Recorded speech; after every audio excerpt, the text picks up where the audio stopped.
अरे सुनो, तुम ये कबाब में हड्डी क्यों ले आई? दादाजी मुझे सब कुछ सुनाई दे रहा है। कबाब में हड्डी, वो भी मुझे। आप दोनों को शर्म नहीं आती मुझे कबाब में हड्डी बोलते हुए? अरे तुम्हारा दिमाग ठीक तो है? तुम अपने पोते को ऐसे बोलोगे? कबाब में हड्डी? कहाँ से लगता है वो तुम्हें कबाब में हड्डी? अरे दादी, अब मत बोलो कुछ भी। अब तो मैंने सब कुछ सुन लिया। समझ नहीं आ रहा है कि आप ही लोग जिद कर रहे थे मुझे ले जाने की। अब मैं आ गया हूँ तो मुझे कबाब में हड्डी बोल रहे हो? हाँ, ये हुई ना बात। मैं तो चेक कर रहा था तुझे सुनाई भी देता है कि नहीं। मतलब मैं समझा नहीं दादाजी। हाँ, अब क्या समझ में आएगा तुझे? अब तो तुझे कुछ सुनाई भी नहीं देगा। मुझे तो पता ही था कि तू सुबह झूठ बोल रहा था। अरे दादाजी, वो पता है क्या, मुझे कुछ कभी-कभी सुनाई नहीं देता। पता नहीं क्यों, ऐसे लगता है जैसे कोई अचानक से आवाज लगाता है। अचानक से सब कुछ सही हो जाता है और अचानक से सब कुछ सुनाई भी नहीं देता। अरे मैं कौन सा तुझे कुछ कह रहा हूँ? मैं तो तेरी दादी को बता रहा हूँ और समझा रहा हूँ कि मुझे फालतू में न डांटा करे। कोई मुझे बताएगा कि हुआ क्या था? मुझे तो कुछ समझ नहीं आ रही तुम दोनों की बातें। अपने आप अकेले अकेले बातें कर रहे हो। मुझे भी तो बताओ, मुझे भी तो पता चलना चाहिए ना कि आखिर हुआ क्या है। अरे जब मैं तुम्हें आवाज लगा रहा था ना, तो मैंने छोटू को जोर जोर से आवाज लगाई। तुमने तो सुना नहीं। मैंने सोचा इसी को काम बता देता हूँ। इसने जैसे ही मुझे देखा, इसने मुझे ऐसे इग्नोर किया जैसे इसने कुछ सुना ही ना हो। मैंने जब इससे पूछा कि तूने मेरी बात सुनी कि नहीं, तो इसने बोला, दादाजी मैंने कुछ नहीं सुना, मुझे कुछ सुनाई नहीं दिया। आपने क्या बोला? दादाजी झूठ बोले, मैंने ऐसा कुछ नहीं करा। घर चल, फिर बताती हूँ तुझे। यही सिखाया है तुझे मैंने, झूठ बोलना। अभी तेरी शिकायत तेरे मम्मी पापा से लगाती हूँ, तभी ठीक होगा तू।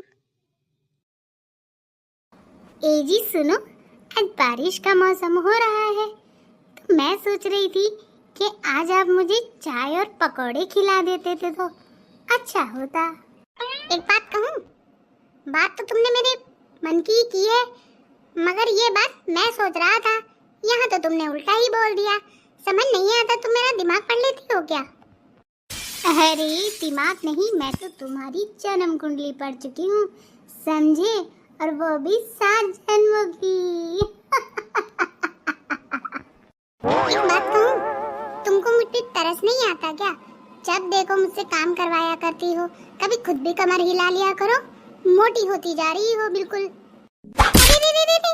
मैं तो तुमसे मजाक कर रहा था, मजाक भी नहीं समझती क्या? अरे मेरे कहने का मतलब था, पकोड़े कौन से खाओगी? गोभी के पकोड़े खाओगी कि पनीर के पकोड़े खाओगी? आखिर आ ही गया ना ऊंट पहाड़ के नीचे। लाख बार बोला है मुझसे जुबान न लड़ाया करो, समझे? देखो लग गई ना चोट।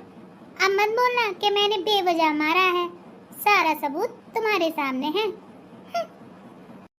मारा तो वैसे बेवजह ही है, मगर कोई बात नहीं, और मार खाने से अच्छा तो मैं पकोड़े बना देता हूँ जाके। ये क्या बड़बड़ कर रहे थे मुंह के अंदर? सब सुनाई दे रहा है। ऐसा है ना, चुपचाप जाकर पकोड़े बना लो, वरना खुजली तो मेरे और भी आ रही है हाथों में। अरे नहीं, अरे लगता है बहू सो रही है। कोई बात नहीं, मैं अपनी बहू के लिए चाय बना कर लाती हूँ। ए बुढ़िया, कान खोल के सुन। अगर तूने मेरे बालों को दोबारा हाथ लगाया ना, तो तेरे हाथ तोड़ दूंगी, तोड़, समझी? अच्छा, मुझसे जुबान लड़ाएगी? अभी बताती हूँ तुझे। अगर तूने मेरी माँ जी को कुछ भी कहा ना, तो तेरी चुटिया पकड़ के घुमा दूंगी, घुमा, समझी? हे भगवान, ये फिर से नींद में सपने देखने लग गई। समझ नहीं आता इस लड़की का करूँ क्या। जब देखो उल्टा सीधा बोलती रहती है सपने में। पता नहीं कौन आ जाता है इसके सपने में। हाँ? उठ, उठना, उठ जा। ये ऐसे नहीं मानेगी, इसको तो चाय के साथ जगाना पड़ेगा, तभी उठेगी। चलो इतने सोने देती हूँ, आती हूँ इसके लिए चाय बनाकर। अरे ओ बहू, उठ जा जरा, चाय बना के लाई हूँ तेरे लिए। कम से कम चाय देखकर तो उठी जा। अरे वाह, क्या सपना देखा था मैंने। मजा आ गया, मजा। हाँ, मजा तो मुझे भी आ गया। अब उठ जा, चाय पी ले।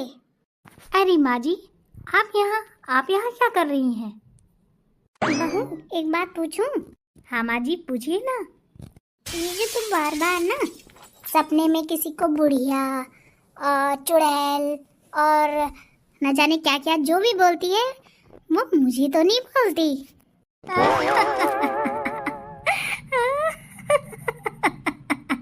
अरे माँ जी, मैं इतनी बुरी नहीं हूँ कि मैं आपको कुछ उल्टा सीधा बोलूँगी। आप तो मेरी मम्मी जैसी है, आपको थोड़ी कुछ बोलूँगी मैं। बेटा, अगर तू मुझे कुछ बोल भी देगी तो मुझे कौन सा पता चल रहा है, क्या पता मुझे ही बोल रही हो।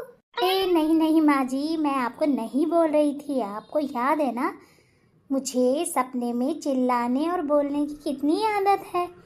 शादी के बाद भी तो मेरी मम्मी ने आपको ये बात बताई थी, तो फिर अब आप मुझसे ऐसे क्यों बोल रही हैं? अरे रे, कुछ नहीं बहू, चलो कोई बात नहीं।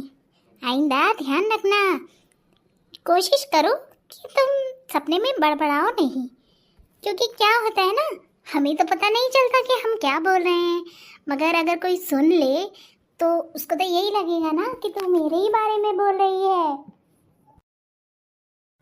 अजी सुनते हो, किचन का सारा काम खत्म हुआ कि नहीं? देखो, लड़ाई झगड़ा करके अब बाद में मुझसे रूठ कर जो तुम मुझसे काम कराती हो ना, ये गलत बात है। देखो मेरा मुंह कितना सूजा हुआ है, तुम्हारी मार से मेरे गाल पर इतनी जोर से चोट आई है। पहले तो मुझे ये बताओ कि तुम्हारे पास कोई सबूत है कि मैंने तुम्हें मारा है? बोलो। अच्छा, तो अब मैं सबूत इकट्ठा करूं तुम्हारे खिलाफ? मेरे इतने बुरे दिन नहीं आए कि सारा काम धंधा छोड़कर तेरे पीछे लग जाऊं, समझी? कर दिया मैंने सारा किचन का काम। ये बर्तन पड़े हैं, ये धो लेना, ठीक है? और मुझसे तो उम्मीद करना मत कि मैं धोऊंगा। अरे अब इतना मुंह लटका के क्यों खड़ी है? मैंने खाली बर्तन मांजने के लिए ही तो कहा है। तुम वही आदमी हो ना जिससे मैंने शादी की थी? मैं कुछ समझा नहीं। मैंने जिस आदमी से शादी की थी ना, वो मुझसे कभी काम नहीं कराता था। अच्छा, तो क्या करवाया करता था? वो मुझे फूल की तरह रखता था, फूल की तरह, समझे? तुम तो मुझसे बर्तन बनवाते हो, खाना बनवाते हो, ये नहीं कि एक नौकरानी ला कर रख दो। मार खाने के बाद भी तुझे नौकरानी की जरूरत है? मतलब मार खाने के बाद तू सारा काम तो मुझसे करवा लेती है और फिर भी नौकरानी की जरूरत है? नौकरानी के अंडे देखी यहाँ आकर? जितना कहा है उतना करो। मेरे लिए एक नौकरानी ढूंढ के ले आओ, ताकि मुझे बार बार ये सब नौटंकी ना करनी पड़े। अरे इतना करके तो भगवान को भी पता चल जाता कि मैं क्यों कर रही हूँ। तुम तो इंसान होके भी नहीं समझ पाए। मुझे समझ नहीं आ रहा कि तुम मेरी बेइज्जती कर रही है कि तारीफ कर रही है। जो जो बोलना है खुल के बोलना। काम पर जाना है कि पोछा भी लगाना है तुमको? अरे बाप रे, चलो अच्छा है चले गए, वरना अभी पोछा भी लगाना पड़ जाता। आए मुझसे टक्कर लेने वाले। आज तो बेटा भाग भाग के घर जाना पड़ेगा। उस चुड़ैल का कोई भरोसा नहीं कि मेरे लिए तैयार खड़ी हो। चुपचाप जाकर किचन में छुप जाऊंगा। अब खाना वाना खाकर आराम से बेडरूम में आ जाऊंगा। इससे मैं दिखूंगा भी नहीं और मेरा पेट भी भर जाएगा। फिर मैं सुबह ही दर्शन दूंगा उस चुड़ैल को। ला